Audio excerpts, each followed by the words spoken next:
呢個行程咧，我哋主要係去啲小鎮，去啲好優美、好靚嘅地方。咁所以巴黎咧就將佢個重點咧擺咗落一個係博物館，係好少人去嘅博物館。呢個係印象派嘅博物館嚇，奧賽博物館落我哋行程上高嘅。咁我哋咧主要就咧就係就翻6、7月份咧薰衣草個季節。咁因為咧就喺個薰衣草咧係法國好有名嘅，特別普羅旺斯一大片嘅薰衣草田咧係非常非常之靚嘅。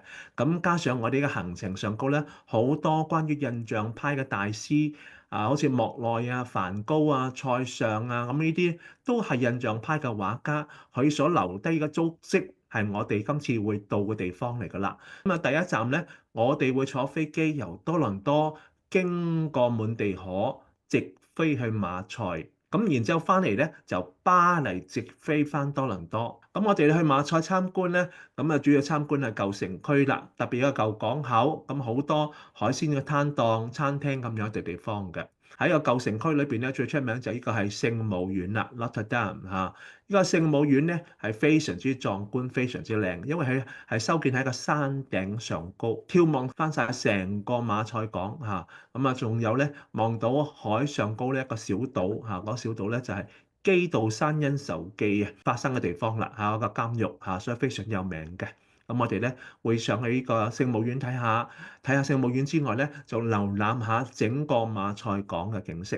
咁我哋咧就係有半日時間咧，特登去薰衣草田啊，整個法國南部咧好多薰衣草田，但係我哋咧會帶大家最大一片嘅薰衣草田，一望無際嘅薰衣草田啊，好多好多嘅薰衣草嚇。去到薰衣草田咧，大家一定要着啲白色嘅衫，或者係橙色嘅衫，係咪啊？黃色嘅衫同薰衣草撞顏色先得㗎，你唔好黐埋啊，着啲藍色啊、紫色啊、黑色咧就唔顯眼㗎啦。馬賽附近咧，咁啊呢個係天空之城，叫做哥和德。嗱，呢個天空之城咧喺個山頭上高㗎，好獨特。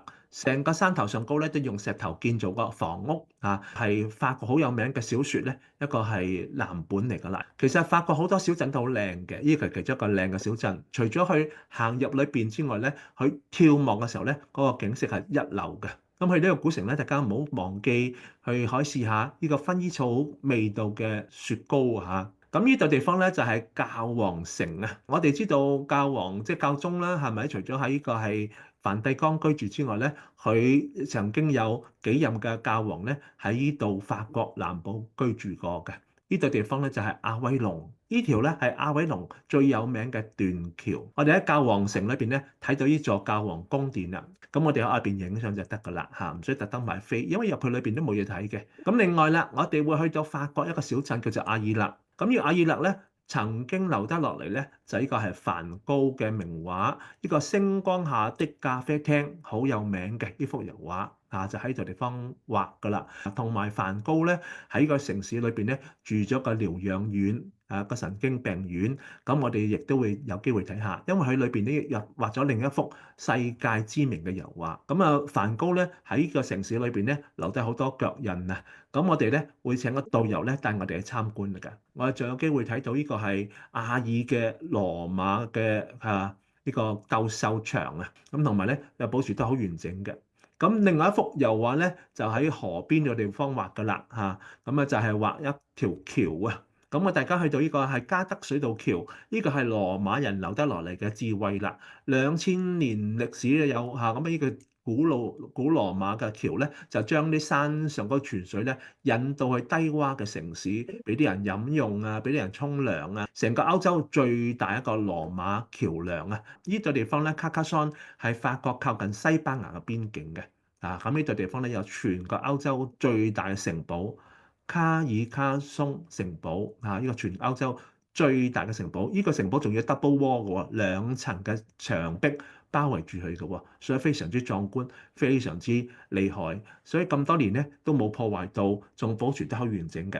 我哋會入去裏邊參觀，咁俾大家慢慢足夠時間影相啊！呢度地方咧係法國嘅西部大西洋嘅海邊，皮拉大沙丘。呢個大沙丘咧好奇怪嘅，零零舍舍咧喺個森林側邊堆咗一堆沙喺個地方，堆得好高添喎。大家可以爬上去，然之後咧頂上高咧望到另一邊咧就一望無際嘅呢個原始森林，一片森林，一邊咧就海洋咁樣嘅嚇。我哋喺個大沙丘附近咧就會品嚐呢個係大西洋最新鮮嘅生蠔啊！咁另一個城市，呢個法國好有名，特別紅酒好出名嘅博爾多。喺博都咧，我亦都有機會咧去酒莊品嚐下紅酒嘅。嗱，大家見到個水中鏡好有名嘅，呢個水池咧20分鐘先出現一趟嘅啫。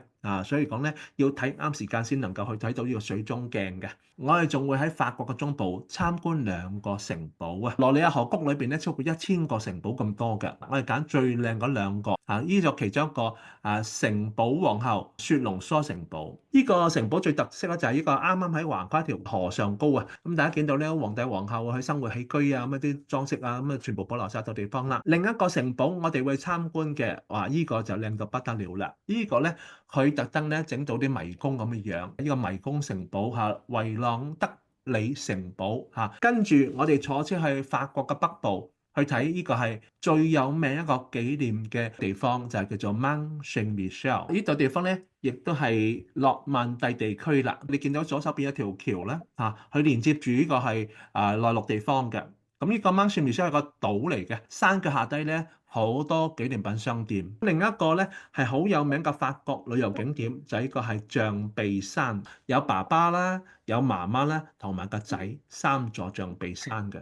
慢慢行上去咧，就上到象鼻山嘅頭頂上高，3座象鼻山望晒，可以行下海灘，一路行到你嘅象鼻嘅地方。呢個咧就係好出名嘅莫奈嘅油畫啦。莫奈喺個象鼻山咧畫咗成80幾幅呢個油畫。Musée d'Orsay 咧都會見到呢啲象鼻山嘅油畫嘅。好啦，大家記得就喺個象鼻山嘅小鎮，咁我哋喺度地方食晏晝飯咧，就開車離開呢度地方，我哋就去莫奈花園啦。印象派大師Monet，哇！成個花園唔同嘅花開好靚好靚，分開2部分咁我哋咧有個導遊咧會幫大家介紹嘅，會見到兩條日本橋喺個花園裏邊嘅。呢個係莫奈故居，而家成為一個博物館啦。總之唔同角度影相都好靚嘅。7月份都有睡蓮開嘅喺個池塘中間，跟住去到巴黎啦，我哋住2晚巴黎。